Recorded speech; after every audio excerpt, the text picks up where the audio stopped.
ഇവിടെ പല വിസ്മയങ്ങളെ കുറിച്ച് അദ്ദേഹം സൂചിപ്പിക്കുകയാണ്. ഞാൻ ചോദിക്കട്ടെ, റെജി ലൂക്കോസ് പാർട്ടി അംഗമായിരുന്നു, പാർട്ടി അംഗമാണ് പോയത് എന്ന് പറയാൻ എന്ത് രേഖയാണ് താങ്കളുടെ മുന്നിലുള്ളത്? ഇവിടെ കൃത്യമായി ഈ CPM-ന്റെ പാർട്ടി മെമ്പർഷിപ്പിൽ അദ്ദേഹം ഉണ്ടായിരുന്നില്ല എന്ന് വളരെ കൃത്യമായി പാർട്ടിയുടെ ഉത്തരവാദിത്തപ്പെട്ട ആളുകൾ പറഞ്ഞിട്ടുണ്ട്. അദ്ദേഹം മറ്റെന്തോ കാരണത്താൽ അദ്ദേഹത്തിന്റെ ഇടതുപക്ഷ നിരീക്ഷകർ എന്ന മാധ്യമങ്ങൾ വിശേഷിപ്പിച്ചതിന്റെ ചരിത്രവും P. രാജീവ് പറഞ്ഞിട്ടുണ്ട്. അപ്പോ അദ്ദേഹം പോയത് വലിയ വിസ്മയമായിട്ടാണ് കണക്കൂട്ടിയിരിക്കുന്നത്. അതേപോലെ തന്നെ ഇവിടെ പറയാണ്, മുന്നണി വിടുമെന്ന് മാണി കോൺഗ്രസ് നേതാക്കന്മാർ പറഞ്ഞു, 3-4 ദിവസം മുമ്പ് പറഞ്ഞു. ആരാ പറഞ്ഞത്? ആരാ ഇത്തരത്തിലുള്ള ഒരു വാർത്ത പൊതുസമൂഹത്തിലേക്ക് കൊണ്ടുവന്നത്? ഏതെങ്കിലും LDF-ന്റെയോ മാണി കോൺഗ്രസിന്റെയോ ആരെങ്കിലും അനുഭാവിയെങ്കിലും പറഞ്ഞോ ഇവിടെ ഇങ്ങനെ ഒരു മാറ്റം വരാൻ സാധ്യതയുണ്ടെന്ന്? അപ്പൊ നിങ്ങൾ പല അത്ഭുതങ്ങൾ ഉണ്ടാക്കാൻ, വിസ്മയം ഉണ്ടാക്കാൻ കള്ള വ്യാജ വാർത്തകൾ സൃഷ്ടിക്കുകയാണ്. എന്നിട്ട് ആ വാർത്തകൾ വച്ചുകൊണ്ട് അങ്ങ് പൊലിപ്പിച്ച് ഏറ്റെടുക്കുന്നു. ഒന്നാമതാക്കാൻ മത്സരിക്കുന്ന ചാനലുകൾ 7 മണിക്ക് തന്നെ ഒരു 3 വലതുപക്ഷ നിരീക്ഷകരെയും 2 കോൺഗ്രസ്, ഒരു കോൺഗ്രസ് ഒരു ലീഗിനെയും ഇരുത്തി ചർച്ച തുടങ്ങും. എന്നിട്ട് അജണ്ട സെറ്റ് ചെയ്യുന്ന ഒരു കാഴ്ചയാണ് കാണുന്നത്. ഞങ്ങൾക്ക് ഇതിനൊന്നും ഒരു സമയമില്ല. ഞങ്ങളെ സംബന്ധിച്ചിടത്തോളം ഇടതുപക്ഷ ജനാധിപത്യ മുന്നണി സർക്കാരിന്റെ നേട്ടങ്ങൾ കൃത്യമായി ജനങ്ങൾക്ക് മുന്നിൽ അവതരിപ്പിച്ച് എന്തെങ്കിലും കുറവുണ്ടോ അവ പരിഹരിച്ച് മുന്നോട്ട് പോയിക്കൊണ്ടിരിക്കുക. ഇപ്പൊ വലിയ ആത്മവിശ്വാസത്തിലാണോ നിങ്ങൾ? കഴിഞ്ഞ ലോക്സഭാ തെരഞ്ഞെടുപ്പിൽ 1.5 വർഷം മുമ്പ് നടന്ന ലോക്സഭാ തെരഞ്ഞെടുപ്പിൽ 110 നിയമസഭാ മണ്ഡലങ്ങളിലാണ് UDF ലീഡ് ചെയ്തത്. ആ 110-ൽ നിന്ന് കുറഞ്ഞ് ഒരു 73-74 വന്നു എന്ന് നിങ്ങൾ സമ്മതിച്ചല്ലോ. ഞങ്ങൾ അന്ന് വെറും 19 നിയമസഭാ മണ്ഡലങ്ങളിലെ ഈ കേരളത്തിൽ ലീഡ് ചെയ്തുള്ളൂ. ഏത് 2024 മെയ് മാസത്തിൽ. ആ 19-ൽ നിന്ന് ഞങ്ങൾ വന്ന് ഒരു 56-57 വന്നു എന്ന് കോൺഗ്രസ് തന്നെ സമ്മതിക്കുന്നുണ്ട്. അന്ന് 11 നിയമസഭാ സീറ്റിൽ ലീഡ് ചെയ്ത BJP 2 ചുരുങ്ങി എന്നും വിശ്വസിക്കുന്നുണ്ട്. കൃത്യമായി കണക്കുകൾ നമ്മുടെ മുന്നിലുണ്ട്. ആകെ LDF-ഉം UDF-ഉം തമ്മിലുള്ള വോട്ട് വ്യത്യാസേ വെറും 6 ലക്ഷമാണ്. ആ 6 ലക്ഷത്തിൽ 5,90,000 വോട്ടും മലപ്പുറം ജില്ലയിൽ തന്നെയുള്ള വ്യത്യാസമാണ്. അത് മലപ്പുറം എറണാകുളം എടുത്ത് മാറ്റിവെച്ച ബാക്കി എല്ലായിടത്തും ലീഡ് ചെയ്യുന്നത് ഞങ്ങളാണ്. അപ്പൊ അതുകൊണ്ട് നിങ്ങൾ വലിയ ആത്മവിശ്വാസത്തിലും അമിത വിശ്വാസത്തിലും വിസ്മയത്തിലും അത്ഭുതത്തിലും ആശ്ചര്യത്തിലും എല്ലാം അങ്ങ് കറങ്ങി നടന്നോ?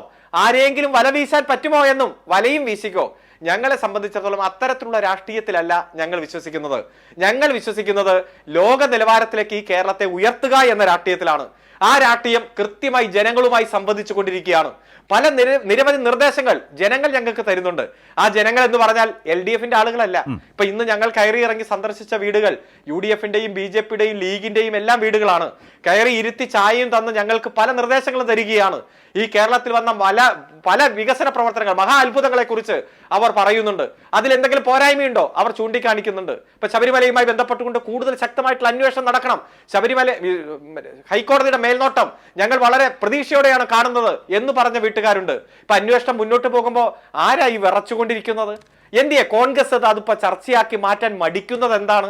എങ്ങോട്ടാണ് അന്വേഷണം പോയിക്കൊണ്ടിരിക്കുന്നത്? ഇവിടെ 2004-ൽ തന്നെ ആ ശബരിമലയിൽ എത്തിയ പോറ്റിയെ കുറിച്ച് നിരവധി വാർത്ത വരുമ്പോഴാണ് അത് 2007-ലാണ് എന്ന് സ്ഥാപിക്കാൻ ശ്രമിച്ചുകൊണ്ടിരിക്കുന്നത്. നിങ്ങൾ സ്ഥാപിച്ചോളൂ. അതുപോലെ ഈ കൊടിമരവുമായി ബന്ധപ്പെട്ടുകൊണ്ട് തീരുമാനമെടുത്ത കൃത്യമായി അജയ് തറയിൽ തന്നെ പറയുന്നുണ്ടല്ലോ, ഞങ്ങൾ കൊടുത്തു, അത് തന്ത്രിക്കാണ് എന്ന് പറയുന്നു. പിന്നെ എന്തിനാ അത് തിരിച്ചു കൊണ്ടുവന്നേ? ദ്വാരപാലക ശില്പത്തിന്റെ താങ്ങുപീഠവുമായി ബന്ധപ്പെട്ടുകൊണ്ട് അത് കണ്ടില്ല, പോയി എന്നൊക്കെ പറഞ്ഞ പോറ്റിയല്ലേ? ആ പോറ്റിയുടെ പെങ്ങടെ വീട്ടിൽ നിന്ന് തന്നെ ഇത് കിട്ടിയല്ലോ. അതൊന്നും ആരും ചർച്ചയാക്കുന്നില്ലല്ലോ. പിന്നീട് വന്ന ഓരോ സാഹചര്യം എടുത്ത് പരിശോധിക്ക്, എങ്ങോട്ടാണ് കാര്യങ്ങൾ പോയിക്കൊണ്ടിരിക്കുന്നത് എന്ന് നയം കൃത്യമായി വ്യക്തമാണ്. രാഹുൽ മാങ്കൂട്ടിലുമായി ബന്ധപ്പെട്ടുകൊണ്ട് 1-ാം സ്വാതന്ത്ര്യ സമരം, 2-ാം സ്വാതന്ത്ര്യ സമരം എന്നൊക്കെ പറയുന്നത് പോലെ അതിജീവിത 1, 2, 3, 1-ാം ബലാത്സംഗം, 2-ാം ബലാത്സംഗം വാർത്തകൾ വന്നുകൊണ്ടിരിക്കുകയല്ലേ?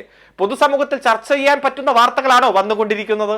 ജയിലിൽ നിന്ന് അടക്കമുള്ള വിവരങ്ങൾ പുറത്തു വരുമ്പോൾ, ഇൻവെസ്റ്റിഗേഷന്റെ റിമാൻഡ് റിപ്പോർട്ടിൽ അടക്കമുള്ള വിവരങ്ങൾ പുറത്തു വരുമ്പോൾ കേരളം ഞെട്ടിത്തെറിക്കുന്നത് നമ്മൾ കണ്ടുകൊണ്ടിരിക്കുകയല്ലേ? ഇപ്പൊ ചൂരൽമല മുണ്ടക്കൈയുമായി ബന്ധപ്പെട്ടുകൊണ്ട് കോടിക്കണക്കിന് രൂപയല്ലേ പിരിച്ചത്?